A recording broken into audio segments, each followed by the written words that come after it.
اللہ قرآن میں کہہ رہا ہے تباہ ہو جائے وہ آدمی جو چغلیاں لگاتا ہے, جو تانے دے دے کے بھڑکاتا ہے لوگوں کو. ایک ہے کسی نے گناہ کیا, آپ چھپڑ میں لے جا کے محبت سے اصلاح کریں اس کی. ایک ہے اس کو اس پہ طنز کریں. طنز کرنے سے اس کی عزت نفس کیا ہوگی؟ مجروح ہوگی, اور گناہ پہ جری ہوتا ہے. اس کو کہتے ہیں طنز کرنا. آج اصلاح نہیں کی جا رہی, کیا کیا جا رہا ہے؟ طنز. اس کی غیر موجودگی میں برائیاں کر کر کے نفرتیں. گھروں میں تو اتنا ہو رہا ہے, اتنا ہو رہا ہے, جٹھانیاں, نند, وہ کیا ہوتے ہیں, نندیں, اور کیا ہوتا ہے, ابے جٹھانیاں بھی ہوتا ہے, نندے بھی ہوتے ہیں, اور بھی کچھ ہوتا ہے نا, دیورانی, یہ بھول گیا تھا میں, بہت اہم پارٹ ہے ان کا. دیورانیاں, جٹھانیاں اور نندیں. اسرائیل اور عرب کی ایسی جنگ نہیں ہے جیسی گھروں میں ان کی جنگیں چل رہی ہیں. لڑوا دیتی ہیں, بھائی بھائی کا گلا کاٹ رہا ہے. قطع رحمی کرنے والا حدیث میں آتا ہے جنت میں نہیں جائے گا. رشتہ داری توڑنے والا کہاں سے چلا گیا جنت میں بھائی؟ خونی رشتوں کو توڑا ہوا ہے یار. نبی صلی اللہ علیہ وسلم نے فرمایا جو خود پیٹ بھر کے کھائے پڑوسی بھوکا ہو وہ شخص مومن ہی نہیں, اللہ کو اس کا ایمان قبول ہے ہی نہیں. ہمارے حضرت فرما رہے تھے ایک دفعہ بیان میں کہ لوگ رمضان میں یہ تو بتاتے ہیں کہ بخشش ہوگی, بخشش ہوگی, روزہ رکھا, تراویح رکھی, بخشش پکی بخشش ہے, تیسرا عشرہ جہنم سے خلاصی, 27ویں رات میں تو جنت ہی جنت کا. یہ بھی تو حدیث میں آتا ہے کہ جو روزہ رکھ کے بھی جھوٹ نہ چھوڑے اس کو بھوک اور پیاس کے علاوہ کچھ بھی حاصل, اور جو تہجد پڑھ کے بھی برائی نہ چھوڑے اس کو رات کو جاگنے کے علاوہ کچھ بھی حاصل. یہ بھی تو حدیثیں ہیں. تو ایک طرف اللہ کی رحمت میں اتنا غلو کرایا جاتا ہے کہ لوگ گناہوں پہ جری ہونے لگتے ہیں. یار سب حلال ہے, سب کرتے رہو, بس یہ کر لیں گے, یوں کر لیں گے, ایک مسجد کے ڈبے میں چندہ ڈال دیں گے 5 روپے, اور وائپر والے کو 5 روپے پکڑا دیں گے, شیشہ بھی صاف ہو جائے گا اور صدقہ بھی ہو جائے گا. عیدی سینٹر میں ایک بکرا دے دیں گے. اور یہ بھی جب دیتے ہیں جب اپنا کوئی مریض بیمار ہوتا ہے. اور دوسری طرف غلو کیا ہے, بعض حضرات اتنا ڈراتے ہیں کہ 4 آدمیوں کے علاوہ کوئی جنت میں, وہ 4 مشہور شخصیات سب جانتے ہی ہیں, ان میں 2 پاکستان میں ہیں, ایک سعودی عرب میں ہے, اور ایک مجھے بھی ذہن میں نہیں آ رہی, لیکن وہ بھی جنت میں جائیں گے. انہوں نے ایسا دین کو بنا کے پیش کیا ہے کہ یہ سارے مولوی جہنمی ہیں بھائی, یہ سارے فرقہ پرست اور ان مولویوں کے پیچھے چلنے والے بھی سارے جہنمی, اور جناب جو اچھے اعمال ہیں وہ بھی قبول. اسلام ہی غلط آیا تھا صدیوں پہلے بر صغیر میں, جو اسلام آیا تھا وہ اسلام ٹھیک تھا ہی نہیں. اب ہم اس کو ٹھیک کرنے میں بولو بھائی لگے ہوئے. جب تک اس مخصوص طریقے سے جو میری تحقیق کے مطابق قرآن حدیث کی تحقیق ہے, جو میری تحقیق کے مطابق جب تک اس طریقے سے نماز نہیں پڑھو گے وہ سنت کے مطابق ہے ہی نہیں. جب تک میرے والے نظریے کو فالو نہیں کرو گے, جو میں نے ریسرچ کر کے حدیث نمبر کے ساتھ پیش کیا ہے, اس وقت تک آپ کا شمار بدعتیوں میں ہوگا. وہ ایسا بنا کے پیش کرتے ہیں کہ یہ بھی جہنم, وہ بھی جہنم, فلانا بھی جہنم, فلانا بھی جہنم. تو 4 آدمی 4 6 8 10 بچتے ہیں, اور وہ 4 6 8 10 بھی ان کی تحقیق کے مطابق ان میں سے صرف ایک ہی ہوتا ہے, وہ خود ہوتے ہیں. وہ تو ہم دل بڑا کر کے کہہ رہے ہیں کہ ان کی ریسرچ کے مطابق یہ 4 آدمی ہیں, لیکن ان کی تحقیق کے مطابق ان 4 میں سے بھی 3 نہیں ہے, صرف وہ اکیلے ہی ہیں. سمجھ رہے ہیں بات کو؟ وہ ایسا بھائی جنت بنی کس کے لیے اللہ کے بندو؟ یہ سارے مسلمان کہاں جائیں گے؟ یہ مولوی سب سے پہلے جائیں گے. اس امت کے جو علماء ہیں وہ عام پچھلی امتوں کی طرح نہیں ہے. اس امت کی جیسے فضیلت ہے اس امت کے علماء کی بھی فضیلت ہے. صبح و شام مولویوں کی برائی لوگ کر, میں کہتا ہوں یار اگر یہ مولوی جنت میں نہیں جائیں گے تو یہ بیچارے جیسے تیسے ہو نماز تو پڑھ لیتے ہیں نا, موٹی موٹی برائیوں سے تو بچ لیتے ہیں بیچارے, داڑھی تو رکھ لیتے ہیں, شلوار ہی ٹخنوں سے اوپر, کم از کم لباس تو اپنا شریعت کے مطابق پہن لیتے ہیں. نہیں جی, سب سے بڑے فسادی کون ہیں؟ مولوی ہیں. میں مانتا ہوں مولویوں میں فسادی بھی ہیں, لیکن اچھے بھی ہول سیل کے حساب سے مولویوں میں ہی ملیں گے آپ. اگر اس معاشرے کو مولوی لیس کر دو چند دنوں کے لیے, مولوی سے پاک کر دو چند دنوں کے لیے, تو میرے بھائی آپ کو اس تباہی کی طرف معاشرہ, اور جو آج کل جدید قسم کے اسکالر آ رہے ہیں نا, ایسی تباہی کی وقتی طور پر آپ کو لگے گا کہ آپ اب سچی مچی کا اسلام فالو کر رہے ہو, وقتی طور پر لگے گا.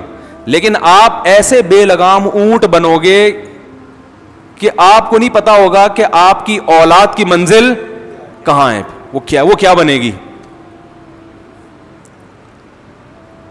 ایسے بے لگام اونٹ بن جاؤ گے. پھر یہ لبرل لوگ آپ پہ حاوی آ جائیں گے. کچھ دو قسم کے لبرل مارکیٹ میں پائے جاتے ہیں.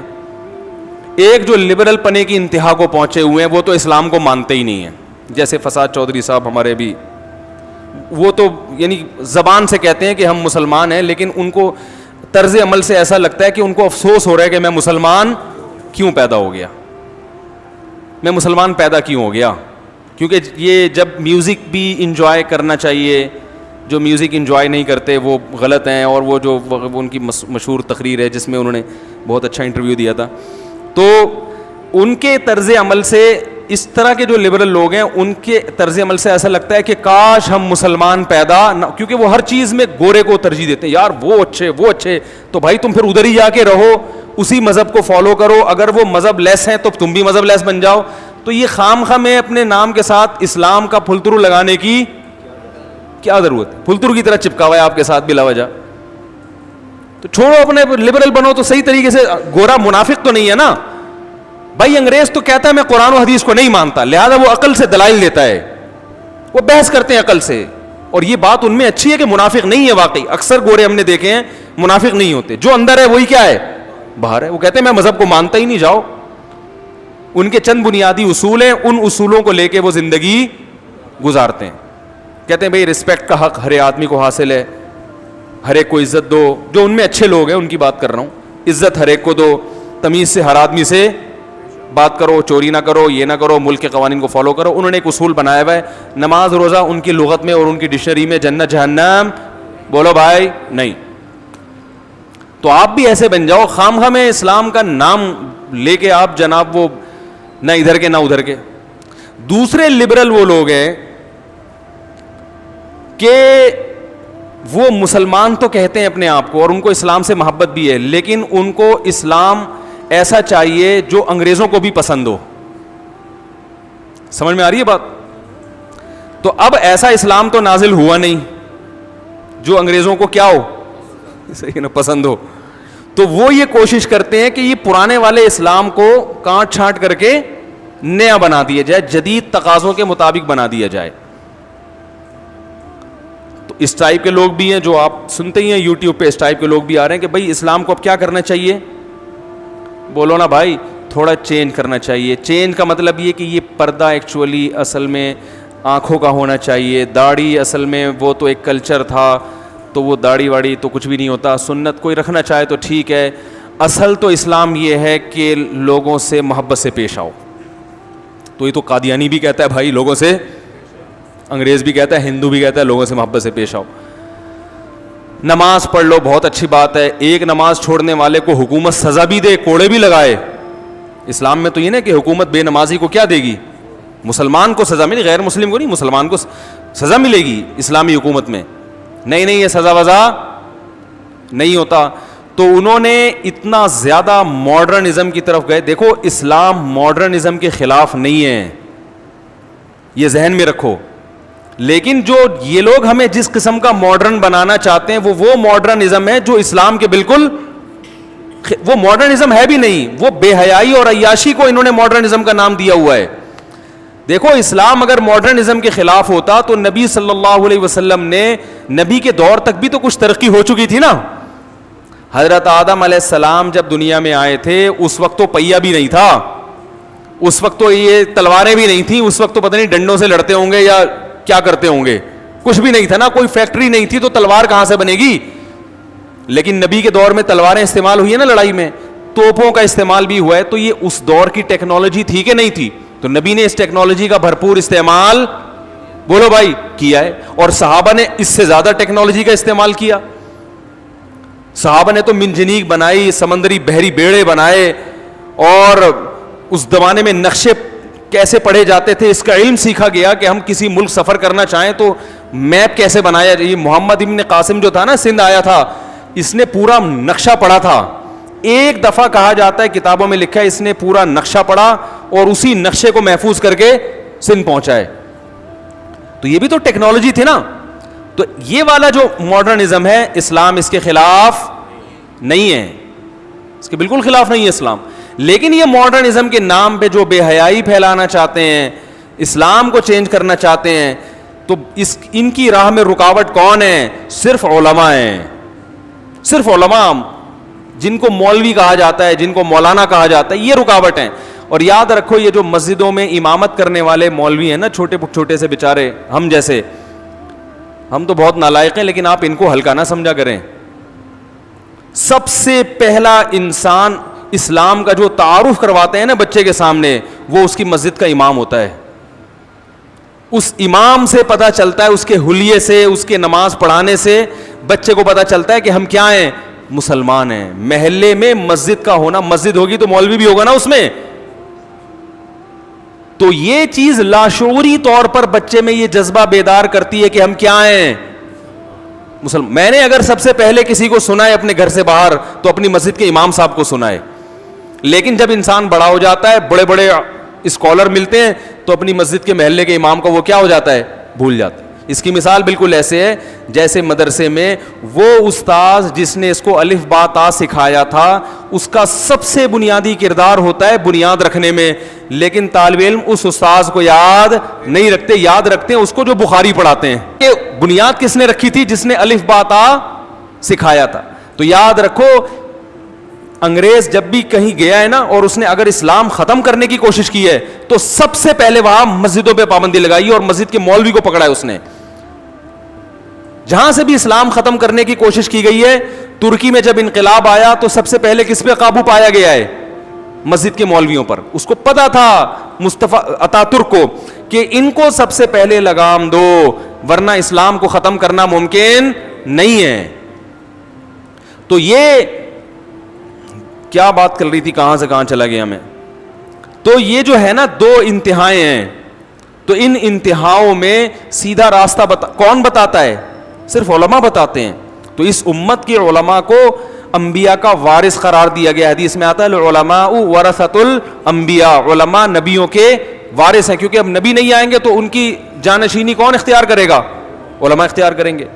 تو میں یہ عرض کر رہا تھا کہ ایک طبقہ وہ ہے جو اللہ کی رحمت کو بہت بنا کے پیش کرتا ہے, دوسرا طبقہ ایسا بنا کے پیش کرتا ہے کہ سارے مولوی جہنم میں جا رہے ہیں. تو بیچارے وہ مولوی جو آپ کو اسلام بتاتا ہے, جو مسجدوں میں نماز پڑھاتا ہے, جو بیچارہ اذان دیتا ہے, جو ایک طبقہ ہے جو دین کی خدمت کے لیے اپنے آپ کو فارغ کر کے بیٹھا ہوا ہے, اسی کو آپ نے جہنم میں بھیج دیا. ہاں ٹھیک ہے, ان میں کچھ غلط بھی ہوتے ہیں, میں مانتا ہوں کہ جہنم میں بھی جائیں گے. ایسے ایسے لطیفے لوگوں نے الٹے الٹے بنائے ہوئے ہیں کہ وہ ایک صاحب مجھے لطیفہ سنانے لگے کہ جو ہے نا, وہ ایک آدمی کو خواب آیا, وہ جنت میں گیا تو اس کو کوئی حور ہی نہیں مل رہی. تو اس نے کہا بھائی یہاں تو بڑی حور ہیں. اس نے کہا بھائی یہ حور سے نکاح پڑھانا پڑے گا, اور نکاح کے لیے کوئی مولوی ہمیں جنت میں مل نہیں رہا. تو میں نے کہا ٹھیک ہے بیٹا, بنا لو مولویوں پہ لطیفے, جنت میں کوئی مولوی مل نہیں رہا. تو میں اپنے طلبہ سے کہتا ہوں, جو ہمارے مدرسوں میں طلبہ پڑھتے ہیں نا, میں کہتا ہوں اس زمانے میں 8-8 10-10 سال اپنی جوانی کے بہترین ایام فارغ کر کے دینی تعلیم حاصل کرنا 24 گھنٹے کے لیے, یہ ظرف کسی دوسرے مذہب والوں میں نہیں ہے. میں کہتا ہوں ٹھیک ہے کوئی عملی کوتاہی بھی ہوگی, لیکن اللہ تمہارے اس عمل کو انشاءاللہ ضائع نہیں کرے گا. یہ بڑے قربانی کی بات ہے کہ وہ دور جب آپ کمانے کے قابل بنتے, میں جب مولوی بننے کے لیے آیا تو مجھے پتا ہے میرے کیا جذبات تھے. میرے دوست کوئی ڈپلوما کر رہا ہے کمپیوٹر میں, کوئی پاکستان نیوی میں جا رہا ہے کمیشن آفیسر, کوئی آرمی میں جا رہا ہے, کوئی یہ کر رہا ہے. ان کو دیکھ دیکھ کے ہمارے بھی بڑے جذبات ہوتے تھے کہ ہمارے بھی پر لگیں اور ہم بھی اڑ جائیں. ایسے وقت میں ہم کہاں جا کے بیٹھ گئے مدرسے کے بچوں کے ساتھ. تو وہ جو میرے ذہن میں شیطان وسوسے سے ڈالتا تھا نا کہ یار ہم تو ترقی میں پیچھے. ایک ہمارے رشتے دار ملے, انہوں نے بولا کہ خیریت یہ تم نے یہاں جو میری عمر 18 سال تھی اس وقت. 18 سال میں کیا جذبات ہوتے ہیں انسان کے, میں یہ کروں گا, میں یہ کروں گا. پائلٹ سے کم تو تھا ہی نہیں. کیا بنو گے بھائی؟ پائلٹ. 15 سال تک 13-14 سال تک پائلٹ بننا تھا. 16-17 سال میں ہم نے کہا یار پائلٹ نہیں بلکہ کوئی 18 یا 20ویں گریڈ کے کوئی اور آفیسر بن جائیں گے. تو بہت سارے خیالات ہوتے ہیں اس عمر میں انسان میں. تو میں جب مدرسے میں گیا نا تو ہمارے ایک رشتے دار نے پوچھا یہاں کتنے سال کی پڑھائی؟ ان کا خیال تھا 2-3 سال کی ہوگی اور صبح جانا ہے دوپہر کو واپس آنا ہے. میں نے کہا بھائی, انہوں نے کہا ابھی جب آپ جمعے کو جا رہے ہو مدرسے تو واپس کب آؤ گے؟ میں نے کہا اگلی جمعرات کو, یعنی 1 ہفتے بعد. انہوں نے کہا پڑھائی کا شیڈول کیا ہے, مدرسے کی ٹائمنگ کیا ہے؟ میں نے کہا صبح سے لے کے اگلی صبح تک.